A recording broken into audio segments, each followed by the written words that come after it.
I had comedians that would work under me, and I would tell them when to MC. So how hard is that to be a comedian on stage at Woodstock? I mean, it's so hard for them to do live on shows the out hate there. stage, Yeah. nonetheless. Well, actually, it was a lot of fun for me because I knew they couldn't do it. And they came to me very cocky, and I already had, the last Woodstock to know what was going on. I knew they'd get killed. Now, you know what, though? There's a real simple thing to remember when you're doing comedy at a live concert. No matter how bad it's going, if your jokes are bombing, just step back and say, pot's good for you. Quarter million people will go nuts. When they're throwing bottles at you, my brother, you ain't that funny. Okay. They were throwing bottles at the comics? Let me tell you something. First of all, the comics really didn't do shtick. See, here's what happened. There's a comic that I knew that did the West stage the whole time. I just left him just now at the hotel. The kid thinks he's the king of the world. He tells me on the shuttle bus on Saturday morning, he says, Weeze, I'm having a friggin' ball. I'm having a ball. I says, geez, they don't throw nothing at that stage or anything like that. He goes, are you kidding? Not with me.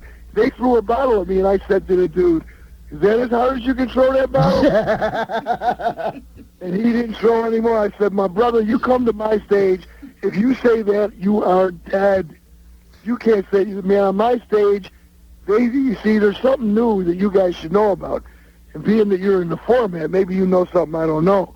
But these groups, my favorite new group, by the way, is Kid Rock. Kid Rock. You hip to Kid Rock? My kid is hip to Kid Rock. Let me tell you something. This dude is insane. And he asked the people to throw crap at him, and you have never, I'm sure people watching the pay-per-view saw this. This was Saturday afternoon. You have never seen so much stuff in the air at once in your life. And, man, we're on the stage, brah. See, most of it were the empty plastic water bottles. Right. That's cool. But there were rocks. There were knives. Brah, it's ridiculous what was going on over here. Oh, I had a feeling, Wheeze, watching news, that there was a certain amount of, almost like war coverage, there was a certain amount of the promoters tightly controlling the news and making sure that bad stuff didn't get out to like the cable channels and the news channels, because they were from time to time they were hinting that some people were hurt, but as far as we know, none seriously. And it's like they didn't have a lot of reporters there, or what? Oh, they had 8 million reports. Let me tell you, just tell me when you're tired of this. But let me tell you, there were 8,000 incidents, but when I told them, I guess I started the story and went off on a tangent. They called for me while I was eating my dinner. Limp Bizkit was playing. And they rushed me to the stage because a dude working for the pay-per-view crew was hurt under the tower that was dead center stage, out about maybe 80 yards out from the stage. Of course, surrounded by people. And the people were climbing on the tower, and dude fell down, and according to the report at the time, he had a life-threatening injury, and he was stranded under the tower. Nobody could get to him because there were 200,000 people around him, and they weren't the nicest cats in town. They weren't that nice. Yeah. What do you do then? So they called for the Wheeze. Now, when I get up on the stage, Limp Bizkit is doing their last tune, and everybody's all talking about what's going on. There's a kid dying out there. So they get done playing, and I go out there, and I've got the task of trying to calm people down after Limp Bizkit and get to save this kid who's laying out there. So after much arguing with the audience, and you got to know what to say, and the only thing that I figured would work was to say, listen, by the way, can I say assholes? Sure. Yeah. Again? Sure. Anyway, I said, listen, there's 200,000 great people here, but there's 500 assholes, and you people have to identify them. Because if you call them all a bunch of dicks, you're dead. Right. So I had to tell them, to make a long story short, they parted the sea from the middle of the stage back. Dude got back there with a stretcher. They bring him back. What I'm trying to say to you... Brilliant crowd control, Weiss, by the way. That was some serious... Where did you get your degree in psychotherapy? Because that was great. Of course, this took 5 minutes. This wasn't just what I just told you. Oh, right. Because, the kids are very, very ornery. But what I'm telling you is that on pay-per-view, they ain't showing none of this. Right. They're showing Mickey Hart over at the hippie stage. Leading the drum circle. Exactly. Meanwhile, they were having summit conferences on my stage with all these TV cameras because they were making a movie, but they wouldn't show it on the pay-per-view because they didn't want anybody's parents seeing this stuff. Right, and that's sort of what I got out of the coverage, that they weren't showing you some of the stuff that you would want to see. One other conflict involved, we had reports that the water, the people were not drinking water because it was $4 a bottle, and then we heard that the water was free. Well, here's the deal on that. Water was indeed $4 a bottle. The kids were starting immediately Friday. You see, you got to understand one thing I learned from the last Woodstock. MC, I changed my act quite a bit from the last Woodstock to this Woodstock. You didn't ask people to throw stuff at you anymore, do you? No. And what happened was, but you got to understand, all the meanest kids are in front of the stage. That's why they're there. Because they're the mean ones, they got to the front.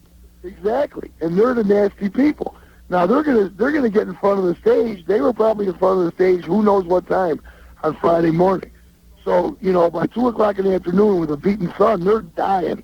They're pulling them off. They're pulling them over that wall. Every minute, another kid's getting pulled over the wall for the whole 3 days, and they're dying for water. When a band would finish playing, instead of chanting Limp Bizkit, they're chanting water, water. So people would spray hoses, but they still couldn't get enough water. And they're telling me my job was to say all the things that nobody wanted to say. This is not a fun job. The kids didn't want to hear Uncle Wee's up there saying, you got to drink your water, but you have to do. So they started giving away free water. They had big old jugs of water that was indeed free. But would the kids leave their place in front? No, not for the water. So they're passing out like wildfire 3 straight days. And, of course, the nudity thing was ridiculous. And now, was there plenty? Was that, yeah? What word do you guys use for the breast? Breast.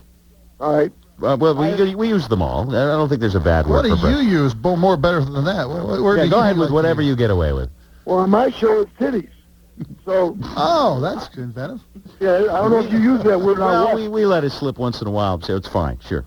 We usually refer to them that way when we're referring to a bar where you would go and see them for money. Well, all I'm saying is this. I've seen enough. That's how bad I'm going. I have seen enough breasts. Oh, my God. And who knows how old those breasts were. Oh, man. How about 2 chicks? You know how girls pierce their nipple and put the chain in there? Yes. Mm-hmm. How about 2 chicks connected? Oh, wow. Hey, that's a party favor. There you go, Spiky boy. So I imagine you saw the whole gamut of boobs. You saw the peaches. Well, we've seen, let me just tell you this one piece I really enjoyed. Yesterday, I got to make this speech that I made up between a couple acts. I said, ladies and gentlemen, I don't know if you read the rules. I saw a naked lady standing in the audience, and it's against Woodstock rules. You must read the rules. Bare breasts, dude's shoulders. It's the only way you can show your titties. If you're naked, you got to be on a dude's shoulders, which, of course, is the way it was done. So all of a sudden... Is that actually in the official rules, or were you just making that up so the Wees could get a better look? I was making it up. No, that's the way it was going on. But it wasn't a rule, of course. It was a joke I made up. But that's the way you saw it on TV. If anybody saw the pay-per-view, right, they know what I'm talking about. That's the only place you saw boobages was, up on the shoulders of cats, besides the people that were walking around. But I never got out where people walked around. And I know people were walking around naked. It sounds like things were pretty standard, Weeze, up until last night. Last night, all the news services report that they burned that place down. Fire has not been a part of the previous Woodstocks for the most part. There's a couple of situations here. Number one, of course, being that I'm the MC of Woodstock, and when there's better DJs in this country like Bob Rivers, you might wonder why.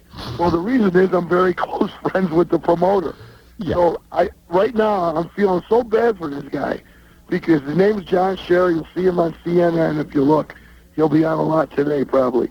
But he's a close friend of mine. He works his ass off to present this kind of a show. And the only thing people are showing is this debacle that happened at the end of last evening. Right. And one of the things that happened was there were candles passed out. And I don't know if this has anything to do with it. Peace candles. I heard about that. Yeah. Were these JFK Jr. commemorative Prince of the Country goes down candles? Or? No, it was done at the last Woodstock also with Peter Gabriel, but Right. this didn't happen. It closes out the show. Okay. Anyway, all of a sudden, they were ripping down boards. During the Chili Peppers set, you could see from the stage maybe 3 distinct bonfires that were growing and growing. You'll see these on the news. And once the Chili Peppers jumped into Let Me Stand Next to Your Fire, a la Jimi Hendrix, Right. things Bad got choice even- of song. Yeah.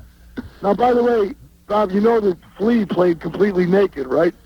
I did not know that. And is he the aptly named Flea? No, he is not. Should be called the Hound Dog.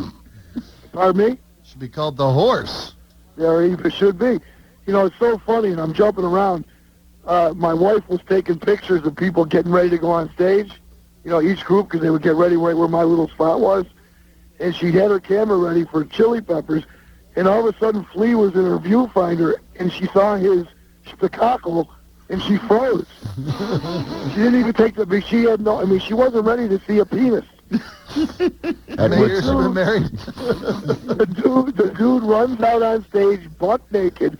The people go berserk, of course, and he does the whole set naked. No sock or anything. Oh, no Woodstock, nothing.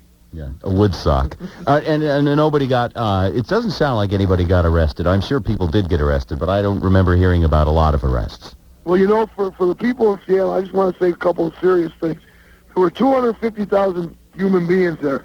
That made it the 3rd biggest city in New York State. In any city of that size, there's births, deaths, arrests, and everything else without me going on.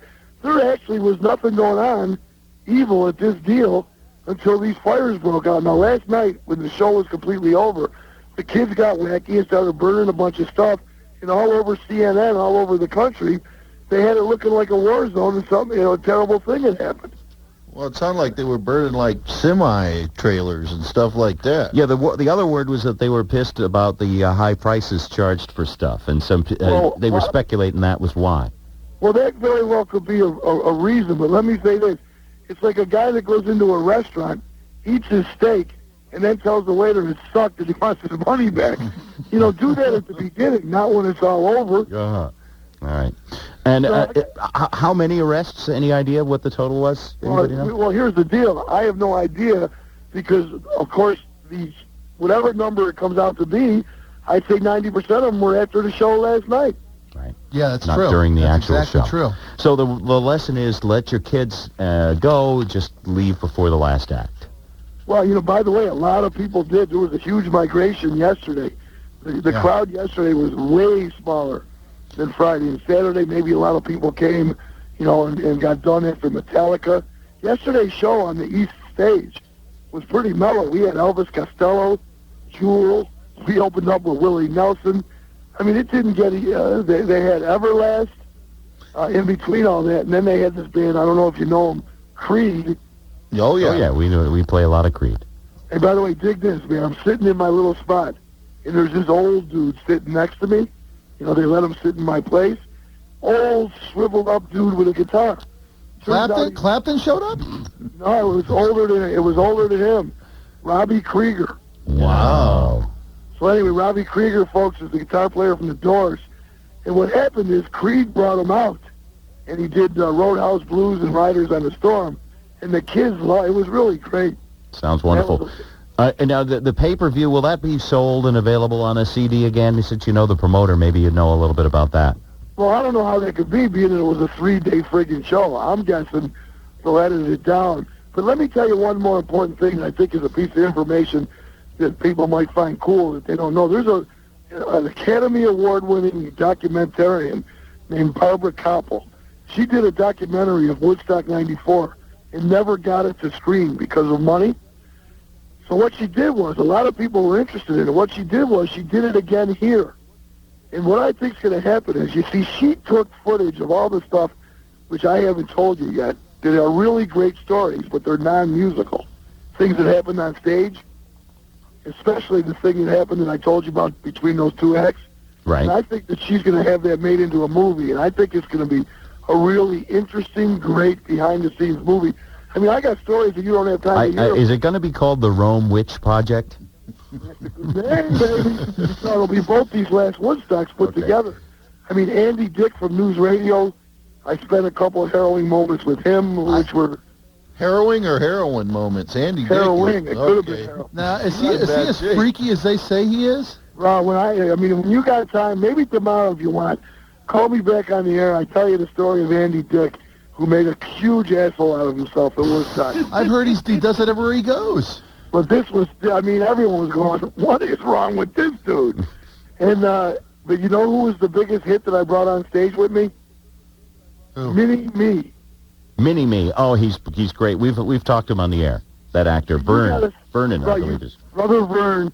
Have you ever seen this cat in person? No, not in person, other than the movies. This has got to be the littlest human being in the world. He is, I believe, yes. It's unfriggin' believable. I had to get down on my knees and hands to hold the mic for him to talk to the human being. And then this guy drinks. He drinks big. Yeah, actually, we spoke with his roommate, and it sounded like a pretty wild household. His roommate's a tall guy, and he has a whole bunch of little people over, and he makes bicycles for them. Do I hear Ravi Shankar back? Yeah, that's right. Brother Wee's the MC of what they call the hate stage, but it's actually the stage with all the big acts. Don't say that. Yeah. Let's see. What's that? No, I thought you were doing the sign-off. No, well, we're going to go to commercials. You want to hang on a sec? It's up to you, baby. Hang on, Weez. So there I was, cruising out on the open road after filling up at BP, when I decided to call up a